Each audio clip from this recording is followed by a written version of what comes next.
There is a peculiar magic in the act of playing dumb, a quiet rebellion against the ceaseless hunger for recognition, for proving one's intellect in the arena of human discourse. Arthur Schopenhauer, the philosopher of will and representation, whose mind cut through the illusions of human striving like a blade through fog, once suggested that wisdom often wears the mask of stupidity, that to appear ignorant is in many ways to disarm the world's ceaseless demands. In his shadow, we find an unsettling truth. The smarter one becomes, the heavier the chains of expectation, the sharper the scrutiny, the more suffocating the weight of being seen as the one who knows. Imagine for a moment the freedom of the fool. Not the true fool, lost in the wilderness of his own limitations, but the deliberate fool, the one who chooses to step back, to feign simplicity, to let others rush ahead in their desperate race to be heard, to be right, to be important. There is power in this retreat, a kind of silent mastery that Schopenhauer himself understood.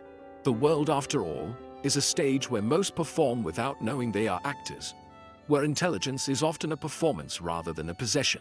To play dumb is to step out of the spotlight, to watch rather than be watched, to understand without the burden of being understood. This is not mere deception. It is strategy, survival, even a form of transcendence. The ancient Taoist sages spoke of wei wu wei, action through inaction, while Zen masters embraced the paradox of knowing by Yuan knowing. Schopenhauer, though rooted in the Western tradition, echoed a similar sentiment. The will, that blind and relentless force driving all human endeavor, can be subdued not by direct confrontation but by subtle evasion. To play dumb is to refuse the game altogether, to let the world exhaust itself in its own noise while you remain untouched, untethered, free. But why would anyone choose this? Why would a mind sharpened by thought, by suffering, by the relentless pursuit of truth, willingly dull its own edge in the eyes of others? The answer lies in the nature of human interaction itself, a dance of power, of ego, of ceaseless competition. The moment you are perceived as intelligent, you become a target. Every word is dissected, every silence questioned, every mistake magnified. The weight of expectation bends the back, and the fear of being exposed as less than becomes a constant companion. To play dumb is to slip beneath this radar, to move through the world unseen, like a shadow passing through a crowd without stirring the air. There is also, buried within this act, a deeper philosophical surrender. Schopenhauer's world was one of suffering, of endless wanting, of the futile struggle against the indifferent universe. In such a world, intelligence is both a blessing and a curse. It illuminates the abyss but offers no rope to climb out. To play dumb, then, is not just social strategy but existential relief. It is a way to mute the relentless voice of the will, to step back from the exhausting labor of meaning-making, to simply be without the need to justify, to explain, to conquer. Yet this is no call to abandon thought, to reject the life of the mind. Quite the opposite. It is an invitation to wield intelligence like a hidden blade, to let wisdom operate in silence while the world mistakes you for something simpler. The greatest insights often go unspoken. The deepest understandings need no audience.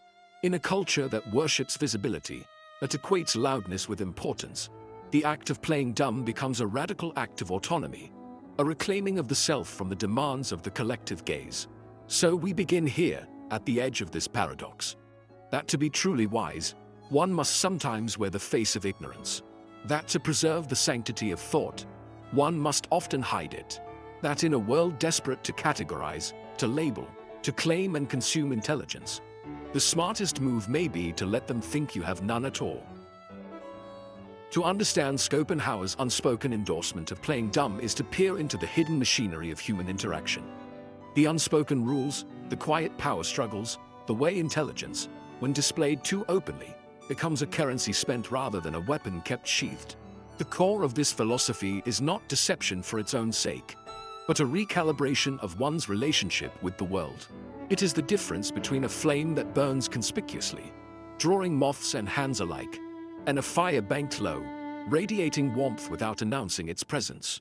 At the heart of this idea lies Schopenhauer's concept of the will, that blind, ceaseless force driving all human action, the engine behind our desires, our conflicts, our endless striving. The will does not reason, it wants. And in its wanting, it turns every interaction into a battlefield. When you reveal intelligence, you invite challenge, envy, the relentless testing of those who must prove themselves against you. But when you play dumb, you sidestep the will's grasp. You become uninteresting to its hunger, like a shadow that cannot be seized. This is not cowardice, but tactical wisdom. The same wisdom that allows a tree to bend in the storm rather than snap. There is also, in this strategy, an element of what the ancients called metis, the cunning intelligence of Odysseus, who survived not by brute strength but by guile, by knowing when to speak and when to feign ignorance. Schopenhauer, though a philosopher of the highest order, recognized that the world is not a symposium of enlightened minds but a marketplace of competing wills. In such an arena, the person who declares their intelligence outright is like a merchant displaying all their gold at once. They invite theft, not respect. To play dumb is to keep one's wealth hidden, to trade only when the terms are favorable, to move through the world without painting a target upon oneself. But there is a deeper, almost spiritual dimension to this act. Schopenhauer's philosophy is steeped in the recognition that suffering is the default state of existence, that the will's endless cravings ensure dissatisfaction. Intelligence, in this framework, is a double-edged sword. It allows us to see the futility of desire, yet it cannot free us from desire's grip. To play dumb, then, is not just social camouflage but a subtle form of detachment. It is the refusal to engage in the intellectual posturing that so often passes for discourse, the choice to observe rather than participate in the theater of ego. In this way, it becomes an ascetic practice, a denial of the will's demand for recognition. Consider, too, the role of boredom in human interaction. An undercurrent Schopenhauer understood well. Most conversations are not exchanges of ideas but rituals of validation. Performances where each participant waits for their turn to speak rather than truly listens. The intelligent person who engages earnestly in this dance often finds themselves drained, their insights wasted on ears that hear but do not comprehend. But the one who plays dumb, they are free. They expend no energy on futile debates, attract no challenges seeking to topple them, and most crucially, they preserve their attention for what truly matters. Their silence becomes a sieve, separating the gold of genuine understanding from the silt of idle chatter. Yet this is not nihilism, nor a retreat from the life of the mind. It is, rather, a refinement of how and where intelligence is applied. Schopenhauer himself was a voracious thinker, a man who wrestled with the deepest questions of existence. But he also knew that wisdom is not measured by how much one says, but by what one chooses not to say. The act of playing dumb, then, is not self-erasure but self-preservation, a way to keep one's inner world intact against the centrifugal forces of social expectation. In the end, the core of this philosophy is a recalibration of power. Intelligence, when flaunted, is a tool others can use against you.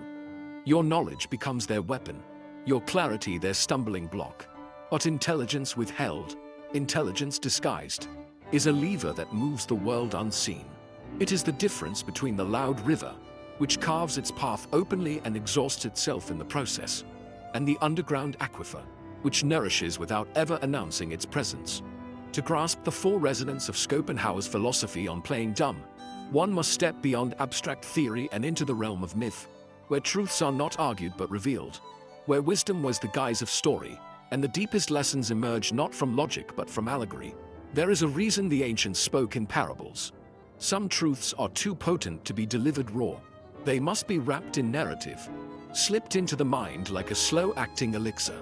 Consider the Taoist tale of the old carpenter who, when asked why he never boasted of his skill, replied, "I am only a beginner." His humility was not ignorance but mastery.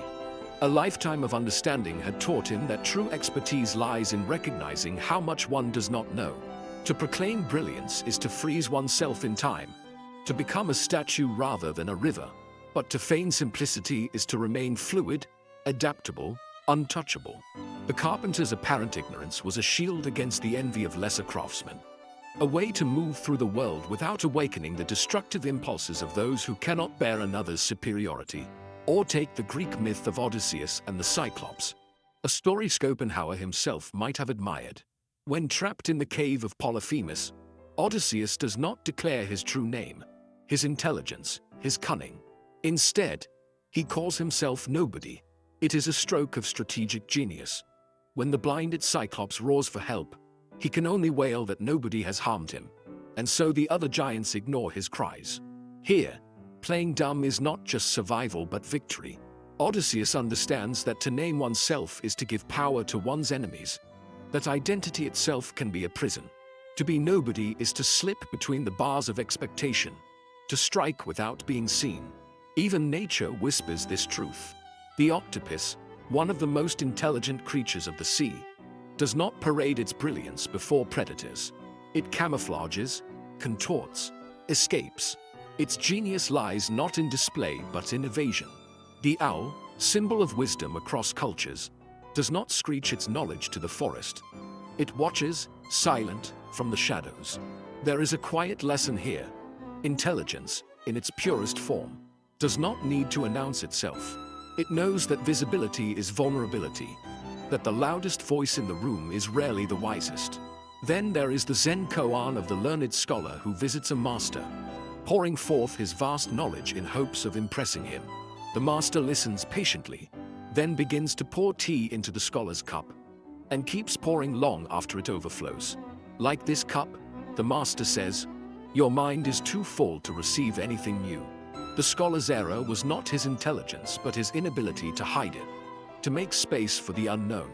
Had he played dumb, had he approached with empty hands rather than a brimming mind, he might have left with more than he brought. Schopenhauer's own life reflected these allegories. He was a man of towering intellect, yet his greatest work, The World as Will and Representation, was largely ignored in his lifetime. He did not rage against this obscurity but accepted it, understanding that recognition is often the death of thought. To be overlooked was, in a sense, to be free from the distortions of fame, from the pressure to perform rather than to see. His philosophy, like his life, was a testament to the power of strategic retreat, of allowing the world to mistake silence for emptiness. But perhaps the most poignant symbol of all is the scarecrow, a figure meant to mimic presence while concealing absence. It stands in the field, arms outstretched, fooling the crows into believing it is something it is not. And yet, in its stillness, it achieves what no shouting farmer could. It protects the harvest without a single word.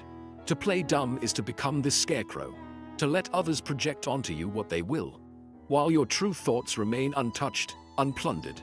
These stories and symbols are not mere illustrations.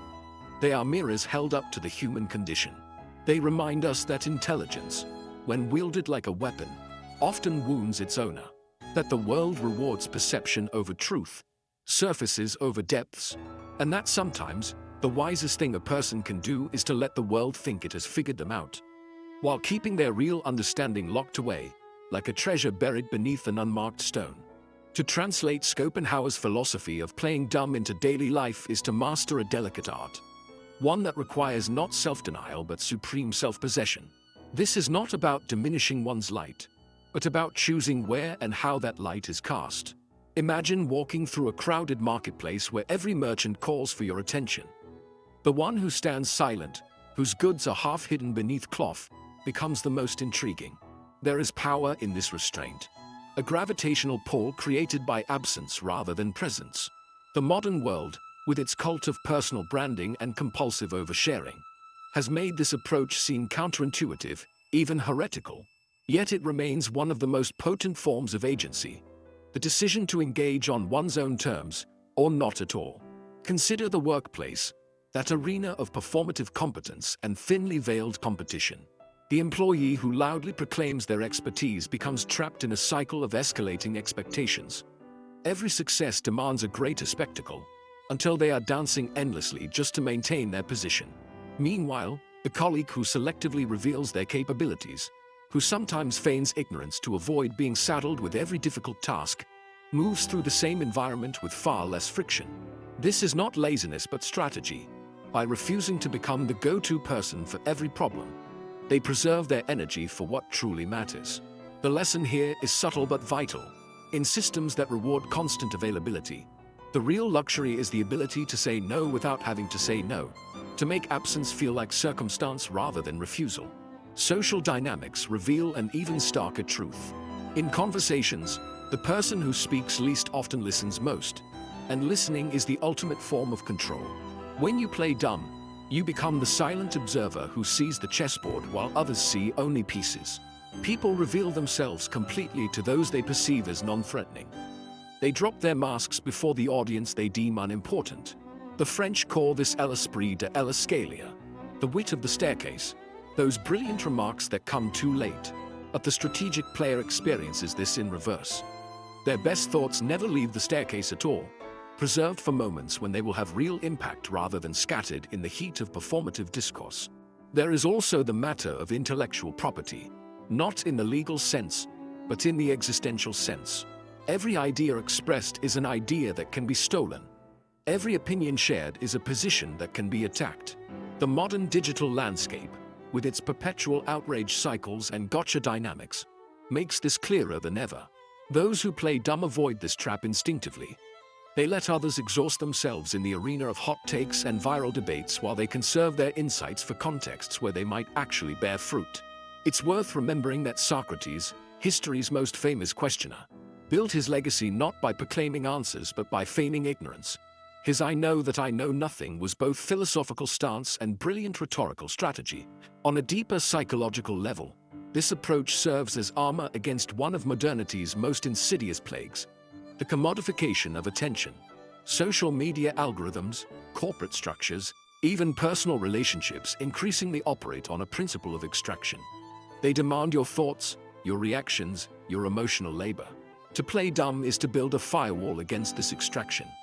It is the difference between being a well that anyone can dip into and being a hidden spring that only the worthy find. The 21st century's great paradox is that in an age of unprecedented communication, true connection has become rare. Strategic silence cuts through this noise, creating spaces where authenticity becomes possible precisely because it isn't demanded. The spiritual dimension should not be overlooked either. There is profound peace in detaching from the need to be recognized as intelligent. The Tao Te Ching speaks of the uncarved block, the state of pure potential that exists before we chisel ourselves into defined shapes for others to comprehend. Every time we resist the urge to prove our smartness, we return slightly to this state. We shed the exhausting labor of maintaining a persona and rediscover the simple freedom of being. Schopenhauer's own pessimism notwithstanding, there is something almost joyful in this release. The unburdening that comes when we stop treating our minds as products to be marketed and start treating them as sacred spaces to be inhabited.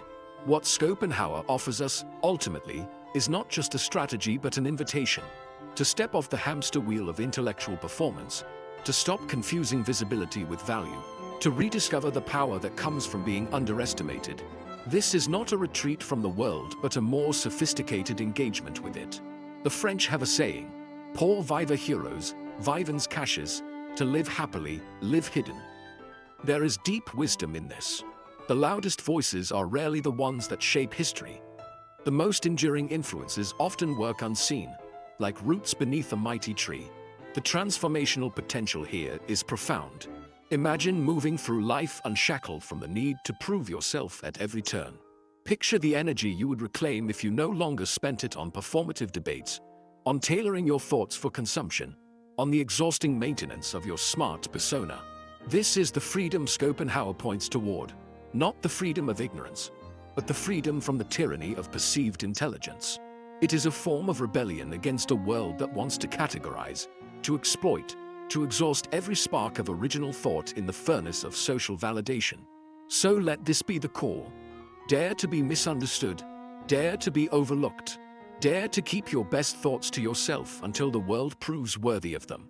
Practice the art of strategic withholding until it becomes second nature. You may find, as Schopenhauer did, that what looks like surrender is actually victory. That in letting the world believe it has figured you out, you retain the ultimate power. The power to remain unfathomable. The game was never about convincing others of your intelligence. It was about preserving your right to think freely, to observe keenly, and to reveal only what serves your purpose. In an age of compulsive transparency, that may be the most radical wisdom of all.